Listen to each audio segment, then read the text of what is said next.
Earth signs, tignan natin ano po yung mensahe para sa iyo ngayong araw. Keep in mind po na ito ay general reading lamang, so hindi po lahat ay makaka-relate. So be open-minded. Sa mga hindi pa po nakasubscribe dito sa ating channel, please subscribe na po kayo and pa-like na din po ng ating video. At sa mga nice po mag-avail ng ating private readings, ng ating Evil Eye Amulet, ng ating Tears Bracelet, makikita nyo po yung link sa description box. Tarot Intentions by Aliana Reyes. Okay, tignan po natin kung ano yung mensahe para sa'yo. Earth signs, happy birthday nga po pala kay Virgo. So we have the Hierophant. We have Knight of Wands. Meron bang gusto dito? Or more about kasi nakikita ko dito, pwedeng sa pag-aaral to. Ayan. Meron din ako nakikita dito about sa religion. So, pwedeng mag-iiba kayo ng school. Mag-iiba kayo ng religion, yung iba po sa inyo. So, pwedeng fascinated kayo sa iba pang mga, alam mo yun, sa iba pang aspect ng life ninyo. Ayan, meron kayong nilook forward dito. Okay. Tignan natin, ano pa yung mensahe. Spirit guide, mensahe po natin. Ano tong the Hierophant? Parang iba sa inyo pagdating sa school ito. Or exam, yung iba sa inyo. Pwede rin OJT. Tapos parang hinihintay nyo na lang. Tignan natin. We have Page of Wands. Ayun nga, parang ano meron kayong gustong malaman. So, searching kayo dito. Ayan po. Mas pinapalawak nyo pa yung inyong kaalaman. Yun yung mas nakikita ko pagdating dito sa the Hierophant and Page of Wands. What is Knight of Wands naman po? We have Queen of Wands. So, nakikita ko dito may nag-encourage talaga sa'yo. Okay, merong sumusuporta sa'yo. Pwedeng mas older po ito sa'yo. Pwedeng parents mo to, pwede rin naman karelasyon mo, pero mas older sa'yo.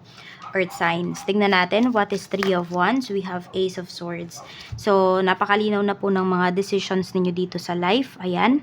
So, pwede na yung iba lang sa inyo dito, humihingi kayo ng guidance. Okay, may breakthrough po na paparating sa inyo ngayong araw na ito or sa loob ng 3 weeks to 3 months. Pero parang napakabilis kasi nito eh. So, pwedeng in 3 days time, yung iba po sa inyo, maano nyo na to, makuha nyo na yung hinihintay po talaga ninyo. Tignan natin pagdating naman po sa family. Sa family, we have the Last Judgment. Meron tayo ditong 10 of Swords. Okay, so regarding to, parang about sa mga papers. Ayan po, so pwedeng regarding to about sa mga mana. Ayan. So, pwedeng hahatiin na. Kasi mukhang may nag-aaway-away na dito eh. Earth signs, pagdating dito sa mga mana-mana na to or pagdating sa pera, ganyan. Sa friends naman, we have 6 of Pentacles. At mayroon tayo ditong 5 of Cups. Okay, nanghihinayang yung iba sa inyo. Nagre-regret kayo na may pinautang kayong isang kaibigan. Ayan po. Yun yung nararamdaman ninyo. Parang sobrang naging mabait ka. So, kung hindi man to about sa pera, yung iba po sa inyo parang naging sobrang mabait kayo dun sa isang tao, sa isang kaibigan po niyo, pero trinidor lang kayo.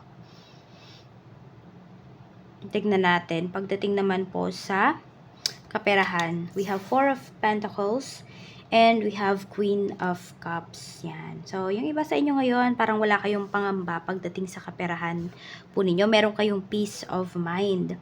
And some of you naman dito, ayan po, pwedeng may mga lumalapit-lapit po sa inyo, humihingi ng tulong, earth signs. Nagbibigay naman kayo, pero nakikita ko kasi dito, hindi rin naman sobra-sobra. So, siguro, natuto na kayo, ganyan.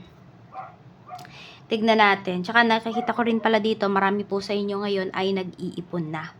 So, kahit gano'n man yan, baka konti-konti man ba yung ipon ninyo, araw-araw ba yan, linggo-linggo or monthly, pero ayun nga po, basta nag-iipon kayo dito, parang nagsisave ka as much as you can save. Check natin pagdating naman po sa, punta naman tayo sa, kung mayroon pong may utang sa inyo. 8 of Swords. Page of Cups. Okay, mahihirapang magbayad yung taong to. feeling trap siya, ganyan, nahihirapan siya, sobrang stress na po yung taong to. Pagdating dito sa, siguro hindi lang siya sa'yo may utang, ganon. Kaya parang hirap na hirap siya dito. Makakabayad naman pero pakonti-konti po. Check natin pagdating naman sa kung kayo naman yung may utang. Kung kayo yung may utang, we have 7 of Swords and we have Knight of Pentacles. Ito naman po talaga ay gagawan po ninyo ng paraan para kayo ay makabayad agad. Tingnan natin kung meron po naman dito nag-a-apply ng loan. 2 of Wands, 9 of Cups. Ma-approve po kayo. Yung iba sa inyo, ilan ba yung inutangan po ninyo? Kahit ano man yan, sa bangko, sa tao, sa cooperative. Yung iba po sa inyo ay dalawa kasi yung pinapakita dito. So, pwede po na, ayan, dalawa yung ma-approve kayo na loan. O, sa dalawang establishment, ganyan. Or dalawang taong inutangan po ninyo, maibibigay po yan sa inyo. Tignan natin, pagdating naman po sa nag-apply ng work. 5 of Cups. Tingnan natin. We have 10 of Cups. Ayan. Kailangan nyo mag-move forward. Meron ba kayong hinihintay pa dito na na in-applyan po ninyo? Okay. Iba sa inyo kasi parang nagsasayang lang po kayo ng oras doon. So, apply na po kayo sa iba kasi mas malaki po yung chance ninyo na kayo po ay mas matanggap. Yung mga bagong, pa lang, mga bagong apply. Ayan. Pero yung iba sa inyo kung medyo matagal na, 'di ba, isang buwan na ba yung lumipas nung kayo ay nagpasa ng inyong resume pero wala kayong nababalitaan ni Honey Ho dun sa company or dun sa pinagpasahan po ninyo ng resume. You just move forward. Mag-ano po kayo. Mag-apply po kayo sa iba. Tignan natin, okay, kung meron kayong binebentang property. Ace of Swords. The Tower. Okay. So, ito, biglaan nyo lang po itong mabebenta. As in, ganyan.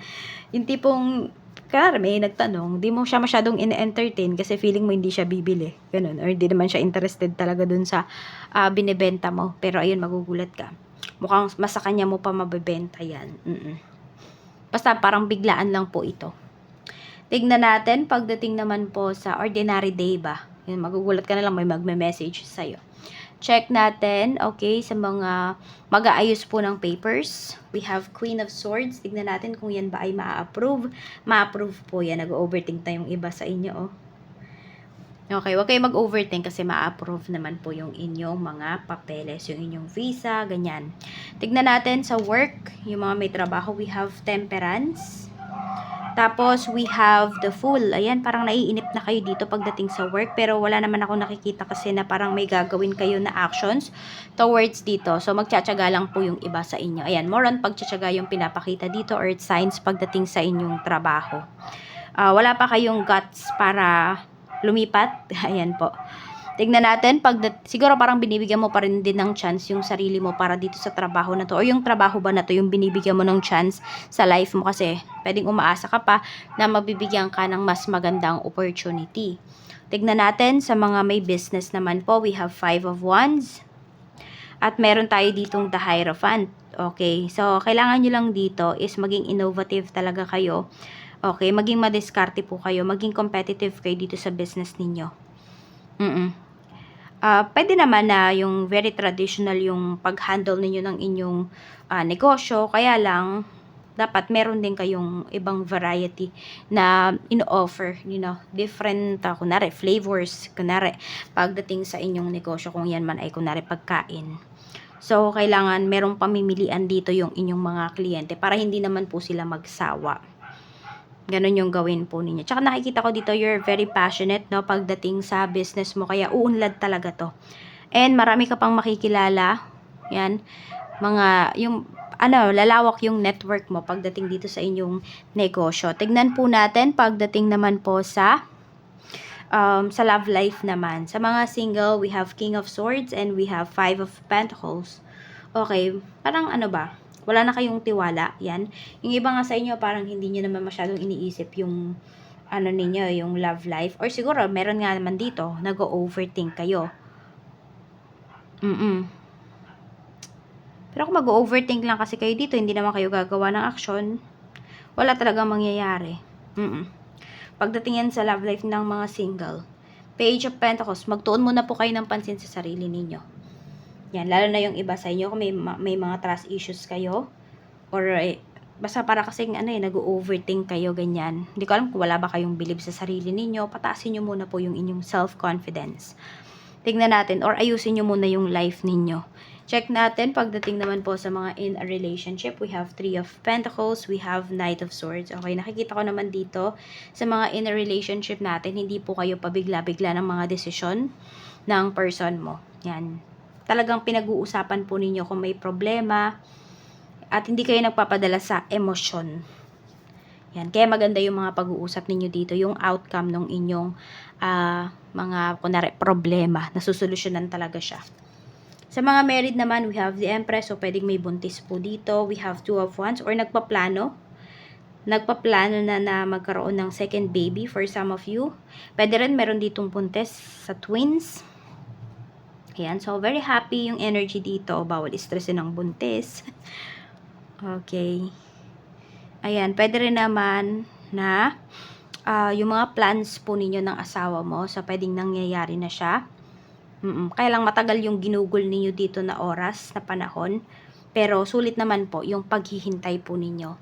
So, yan lang po. Maraming salamat. Ingat po kayo always and more blessings to come.